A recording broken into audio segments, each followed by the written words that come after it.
Está conosco agora é a professora Juliana Inhaski, professora do INSPER e também economista, para nos dar luz a este debate. Olá, professora, bom dia. Minha querida, bom dia a você, ao Josias, a todo mundo que está nos acompanhando nesse momento. Vamos começar por esse ponto mais polêmico, né? A nossa audiência está brava aqui com essa história de congelar o salário mínimo. 93% dos que votaram na nossa enquete são contra congelar o salário mínimo, no sentido de não aumentar o salário mínimo acima da inflação. É disso que a gente está falando. E a senhora, é contra ou a favor isso, hein?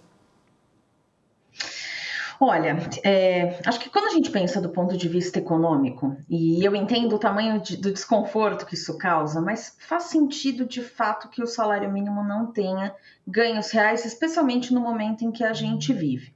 É óbvio que a gente quer que a população tenha e as pessoas que recebem benefícios atrelados ao mínimo, claro, tenham melhores condições de vida, e é por isso, inclusive, que a gente tem vários programas sociais que entram nessa história.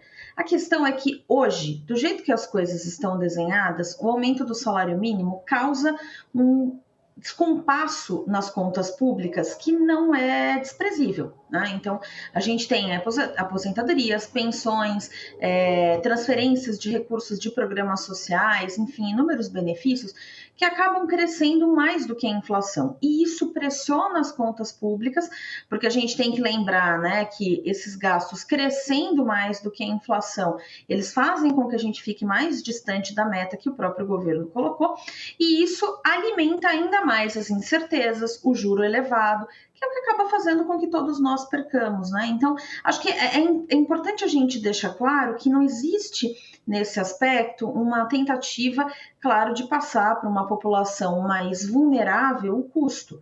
A gente, na verdade, está falando que, olha, é importante que a gente consiga vetar ou diminuir de alguma forma esses descompassos para que a gente consiga colocar as contas em ordem, porque hoje é inegável, quem perde mais com a situação econômica que a gente vive são as pessoas que têm menos renda, é quem vai sofrer mais porque o crédito está caro, é quem vai sofrer mais porque os preços estão subindo, é quem vai acabar sofrendo mais porque o Brasil não cresce, ou cresce menos do que devia. Mas, como você mesma falou, é uma medida polêmica, porque o que aparece dessa medida é o quanto as pessoas vão perder de recursos, é o quanto elas vão deixar de ganhar, né? A gente vê o resultado de curto prazo e a gente acaba deixando um pouco para trás esses benefícios que viriam ao longo do tempo. Então isso já mostra, né, Fabiola, o tamanho da briga que o governo vai ter se realmente quiser entrar dentro dessa eventual medida. Acho eu que o governo não vai ter tanta disposição assim no ano pré-eleitoral para peitar uma medida, né, para encabeçar uma medida como essa, que, como vocês aí muito bem no UOL percebem, não é uma medida tão popular assim, né? Bem popular, né? É dolorido quando a gente fala, não vai aumentar o salário mínimo, justamente para a população que mais precisa, mas tá aqui a resposta técnica, muito. E é importante dizer que o aumento da inflação está incluído aí, né? O que não está é o aumento real que a gente fala, que é acima da inflação, que é esse o objetivo de ser cada ano que passa, aumentar um pouquinho mais o salário mínimo, para que essas pessoas tenham uma condição de vida melhor. Vai lá, Josias. Juliana, a arrecadação do governo está crescendo e está crescendo acima da inflação. Se a gente pega o dado mais recente, de janeiro a maio, o governo arrecadou 1,2 trilhão de reais. Houve um aumento, se você comparar com o mesmo período do ano passado, um aumento de 4%. Aí você joga essa arrecadação dentro da fórmula que o próprio governo se autoimpôs, o chamado arcabouço fiscal. O que é que diz esse arcabouço? Que você pode gastar o mesmo que gastou no período anterior, mais 2,5%. Se a arrecadação de janeiro a maio cresceu 4%, nós deveríamos estar flanando, né? Bom, cresceu 4%, eu posso gastar até 2,5% em relação ao que foi gasto no ano passado. O problema é que o governo gasta muito mais do que arrecada. Agora, como resolver este problema sem focalizar apenas o gasto social? Como resolver isso do ponto de vista estrutural, de uma forma perene? Vamos discutir só previdência e salário mínimo? Não é preciso discutir os mais de 500 bilhões em gastos tributários, mimos tributários, isenções fiscais. Como resolver, em termos perenes, essa encrenca? Josias, é perfeito sua colocação, porque de fato o que a gente vê, apesar do aumento da arrecadação, é um gasto que cresce muito, né? Quando a gente vê aí os dados, né, que a gente viu hoje, né, sendo divulgados as estatísticas fiscais, né, que o Banco Central trouxe para a gente nessa manhã de segunda-feira, o que a gente vê é que realmente houve um aumento de arrecadação. A gente também tem que lembrar que esse aumento de arrecadação ele vem por medidas ali um pouco pontuais e tem algumas reduções até de gasto que aparecem, mas muito focadas em postergação de pagamento, né? Então, é o precatório que eu não paguei agora, vai estourar aqui dali para frente. A gente já tem uma previsão aí de pagamento de precatório de 70 bilhões agora em junho, salvo qualquer engano meu. A gente tem aí outros pagamentos, outras postergações, contingenciamento dos gastos, né? Então, o resultado que vem hoje, né, ele mostra, se a gente olhar com calma e cautela, que na verdade a gente está aí numa bela de uma encrenca. E como você mesmo falou, a gente tem que achar saídas para que a gente consiga resolver a situação sem olhar só para um foco, né? Eu acho que tem, e a gente percebe isso do ponto de vista do governo, existe, claro, uma preocupação muito grande. E aqui, tirando qualquer julgamento nosso do porquê ela existe, mas existe uma preocupação do governo de tentar mexer menos em questões sociais. Acho que o ponto é, a gente vai ter que acabar mexendo em tudo. O tamanho da encrenca é bem grande. A gente tem aí um custo elevado para conseguir fazer com que as contas públicas se alinhem. Então, a gente vai ter que acabar mexendo um tanto e um pouco aí em questões sociais? Eu acho que sim. A gente não vai conseguir resolver tudo só com o resto da história. Mas é importantíssimo a gente pensar em, sim, medidas estruturais, né? Então, realmente não é só olhar para aposentadorias de militares, para uma nova, inclusive, reforma da Previdência, que já tem sido questionada, né? Essa possibilidade daqui para frente. Então, a gente vai ter que, sim, repensar algumas coisas, mas você tocou num ponto importantíssimo, que é a questão dessas isenções fiscais, né? O governo tem renúncias muito elevadas, né?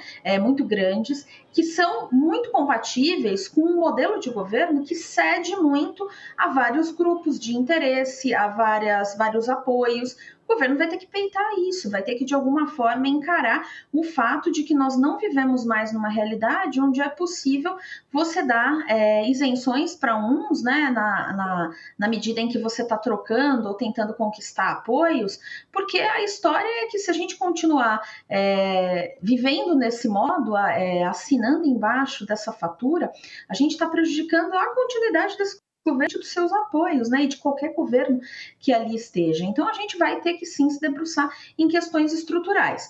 Agora, o grande problema é como o governo vai conseguir fazer isso. Hoje ele tem um capital político bem restrito, né? Tem questões que precisam ser enfrentadas. Acho que o ministro Fernando Haddad traz aí algumas questões que são importantes, muito embora acho que ele se esquiva bastante de repensar a própria estrutura, o próprio tamanho do gasto do governo, né? Então acho que tem questões estruturais que ele acaba deixando de fora, mas ele traz alguns pontos que são interessantes, né? A questão dos supersalários é pequeno, o impacto é muito marginal, mas traz uma questão de confiança, de redução de risco, de melhoria da percepção do governo, que pode se capitalizar aí ao longo do tempo e de um tempo que não é tão longo, né? Então, acho que a gente tem aí questões, medidas que precisam ser, sim, enfrentadas para que a gente consiga ter resultados mais persistentes. Caso contrário, e só para concluir, o que acontece é que muito provavelmente ficar só nessas medidas que são meio rasas, né, e que gerariam um resultado no curto prazo,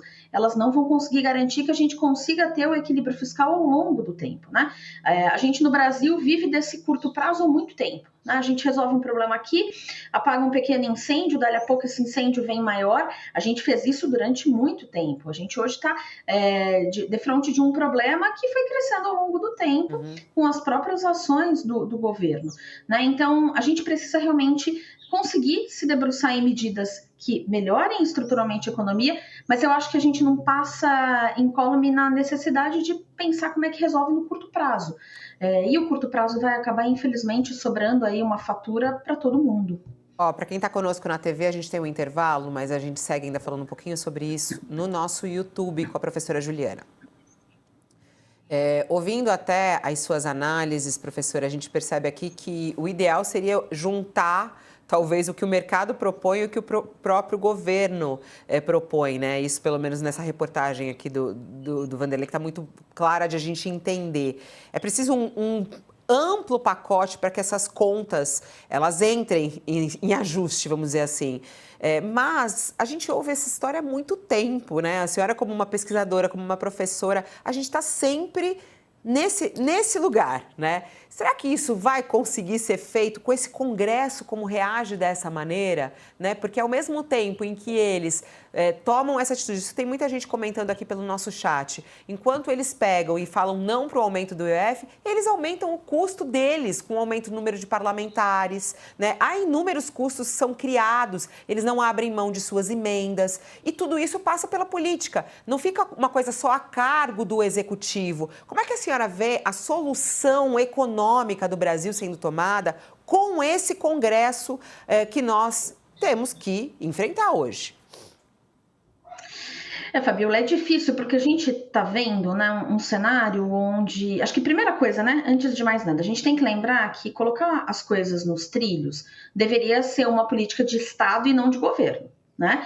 Então, a gente precisaria ter minimamente algum tipo de visão de mais longo prazo, de que, olha, estamos comprometidos com uma melhoria da situação institucional, né? Então, você teria uma política que passa governos, né? Que ela é uma política que está enraizada ali na lógica de como o Estado brasileiro se estabelece. Muito difícil pensar dessa forma, porque como a gente está vendo hoje, e não é de hoje que a gente vê isso, existem poderes que ali se encaixam dentro dessa história da forma como, claro, acaba lhe sendo mais conveniente, mais atraente. É muito difícil, né? Como a gente está vendo agora. Acho que, primeiro, o pontapé inicial, como você disse, é tentar trazer medidas que venham de ambos os lados, né? Então, o governo tem ali propostas que são válidas, os outros poderes também trazem, e o legislativo em específico aqui nessa nossa história, ele também traz pontos que são relevantes. Acho que o ideal seria que a gente conseguisse, claro, conciliar ali um pouco de cada lado para tentar fazer medidas que resolvam o curto, o médio e o longo prazo. Mas é muito difícil, porque a gente está falando de decisões que elas estão sendo tomadas muito mais num âmbito político, como ficou muito claro na sua fala, do que num âmbito técnico ou econômico, né? É muito comum, né, quando a gente é chamado a opinar, né, sobre essas questões, a gente explica e fala, o ideal seria fazer isso, aquilo, e a gente percebe que, na verdade, que estão dadas ali pelo programa. A conexão com a professora, a gente está de volta, quem está conosco na TV, a conexão está falhando um pouquinho, estamos já de volta, a senhora explicando que é muito difícil, né, pedir para que os políticos tomem decisões técnicas, e por isso a gente sempre fica parado no mesmo lugar. A sensação que a gente tem é exatamente essa, sempre parados no mesmo lugar. É isso mesmo, a gente acaba ficando muito parado porque, no final das contas, os interesses particulares é que acabam se sobrepondo a um interesse que deveria ser um interesse constitucional, um interesse institucional. Então, a gente acaba ficando nessa. É uma partilha, né, de responsabilidades, né? É natural, né, que nesse momento em que o legislativo ele se sente mais empoderado, né, por conta de todo o entorno político, de todo o cenário, que ele tem de passar para o governo a responsabilidade do ajuste, sem mexer, claro, naquilo que lhe convém, né? Então, isso acaba jogando para o governo uma responsabilidade que, se a gente for pensar, de fato, não é só dele. Mas, aparentemente, dentro dessa história, o governo hoje é uma ponta mais fraca, né? Quem tem menor possibilidade, talvez, de negociação dentro desse jogo. Então, o governo acaba ficando aí com a maior parte da responsabilidade desse ajuste, só que ele tem as suas limitações, né? Ele não consegue, de fato, fazer talvez o resultado que necessitaria, até porque ele tem também os seus próprios interesses, né? 2026 está aí e ninguém está querendo aí colocar em risco a sua possibilidade de continuidade no poder. Então a gente fica numa situação realmente muito delicada, né? A gente continua, infelizmente, empurrando o problema com a barriga, né? Eu tenho uma dúvida prosaica, Juliana, que eu queria transferir para você. No Brasil sempre se disse que nós estamos eternamente à beira do abismo, né? O abismo orçamentário. O que eu queria saber se, na sua opinião, nós continuamos à beira do abismo ou nós já estamos vivenciando a experiência do abismo? Josias, eu acho que a gente flertou muito de perto com a beira desse penhasco, né, durante muito tempo. E eu acho que a gente chegou numa situação em que, infelizmente, a gente está sendo cada vez mais tragado por esse desequilíbrio fiscal, né? Diferente de outros momentos em que a gente tinha ali espaços, né, para jogar a conta ali na dívida pública, tentar dar aquele jeitinho ali nas contas e tentar seguir, a gente ganhava fôlegos. A gente agora está num espaço, numa margem de manobra extremamente pequena, né? Eu não vou te dizer que eu acho que a gente já vivencia esse caos, porque eu tenho percepção de que as coisas podem piorar potencialmente, né?